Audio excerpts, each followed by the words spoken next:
Hi, greetings. This is Sieg and happy Father's Day.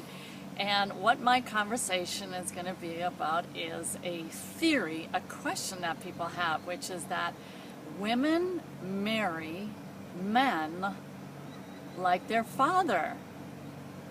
Women marry men like their father. So that's the topic of my conversation for today's Father's Day. And I'm going to start it with this. I've got a couple of visuals for you, so I don't know how well you can see this. That's my wedding picture.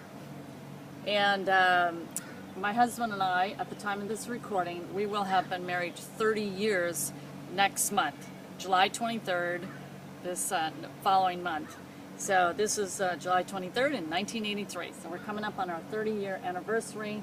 By the way, the dress here, my grandmother made. My father's mother made this dress, and it's been worn, it was worn by my mother and by my aunts, two of my aunts and my mom, and all told I believe 7 women have worn this very dress. My dad made the bodice, the top, and so each bride apparently has had the top, the bodice customized for them. My dad did that. There's a whole story behind this dress. My dad helped me. I got ambitious and decided I would take off all the lace. There's this whole lace over this, and I would wash it. I wanted it clean. So I washed it, and it shrunk by about 1.5 feet.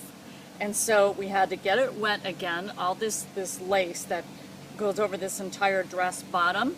And my dad helped me, and we spread it out on the floor, and it's called blocking, and we had to stretch it back to its original size and shape to fit the dress again and sew it back on. My dad helped with that project.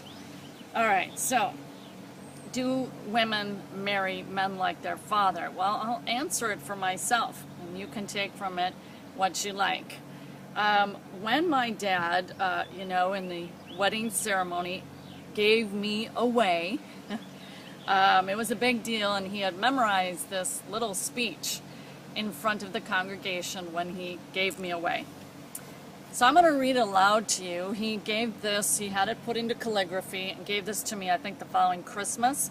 But this is what he said during the ceremony when he gave me away. So first of all, I want you to see this, and it's hung on my bedroom wall up until when we moved south 4 years ago. Now we moved back, and I literally just finally unpacked this, and it's been in a box for a full year. So this is what he said. Carol and I are Anne's parents. She is very precious, and we love her dearly. We pray that Brian will love and respect her as Christ loved his fellow man. We are pleased and joyed that Anne has chosen to give herself in marriage to Brian Sieg.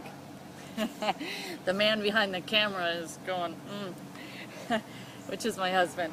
And so there it is, Fred Hewitt, July 23rd, 1983. So to answer that, because this was the wish of my father, his desire when he gave me away. So here's how that loops back. Those of you who know me, you maybe have realized I'm a fairly energetic, ambitious person. It's in my nature. I get ideas and I run with them. And my dad modeled that for me. He's a physicist, and when he'd get his ideas, and off he'd go to tinker in the garage and work and create his stuff. So that's what I had for a role model. So I get ideas and I run with them. And so that's what I love to do. Well, my husband has a saying, and I'm fortunate in this way, because I don't think a marriage that is really constricting would work very well for me. Because my husband, he basically lets me pursue any one of these ambitions. But he has a saying, if the water is running, why turn it off? Meaning, if someone's got that ambition, me, why turn the spout off? So he lets me pursue these, and they have been many and varied. Like, hey, we should do real estate. That's what we ought to do. And before you know it, we're ordering courses and we're trying to study this together and we're buying real estate, and oh, what another story that is. And then when I began pursuing network marketing in full ambition back in 2002, and I went off like a crazy mad woman, and he let me pursue that passion. And he continues to do that, and he supports me in that. Well, that's what my dad did when I was growing up. I went crazy over, I was going to be like Olga Korbut and Nadia Comaneci. And I asked him if he would build me a balance beam.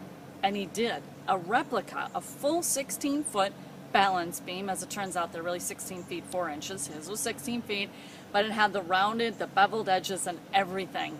And I would haul that out into the front yard all summer long so I could practice on my balance beam. He supported me in that endeavor, my desire to become a gymnast. And here, my husband, he supports me in my endeavors. So, did I marry a man like my father? And that's just in one aspect of it. And I'd have to say a resounding yes. And my husband has fulfilled this, what my dad said when he gave me away on my wedding day. My husband has fulfilled that. And we're happily married, coming into our final of our 30 full years of marriage. So with that, that's what I wanted to share with you for this Father's Day, and for those of you who have enjoyed marital bliss, and for those of you who haven't, you certainly still can. So with that, those are the thoughts I wanted to share about my father. Happy Father's Day to you. Bye-bye.